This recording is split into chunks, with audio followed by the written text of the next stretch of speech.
nami kula mingkalasana. Kula Deliana Satu Fatimah. Kula Muhammad Aris Reza. Ing mriki kula kanjenge njelasaken napa niku tembang macapat lan salah sawijinipun tembang yaiku tembang durma. Tembang durma yaiku salah sijine jenis puisi Jawa sing duweni aturan tertentu lan biasane dienggo kanggo nyeritakake nasihat cerita urip utawa ajaran moral. Tembang durma yaiku salah sijine tembang macapat sing duweni watak, teges, keras, lan semangat. Titikane tembang macapat. Titikane tembang macapat niku ana 3. Sing pertama, keket wewaton guru gatra, guru laku, lan guru ilangan. Sing keloro, gunakake basa Jawa anyar lan diseseli basa Jawa kuno.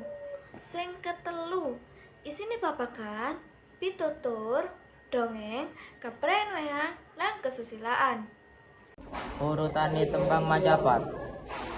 Mas Kumambang, Mijit, Sinom, Kinanti, Asmaradana, Gambu, Dandanggula, Durma, Pangkur, Megatru, dan Pocung. Gatra, Guru Wilangan, Guru Laki. Sekar macapat durma laras pelop pathet barang.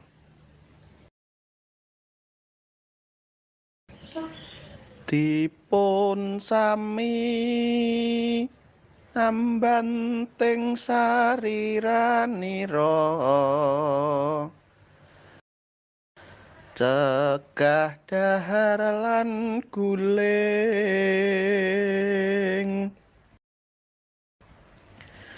darapun suda nafsu kang ombro-ombro remot yasireki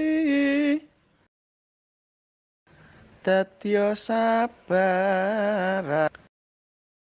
karyani Lestari nuwun.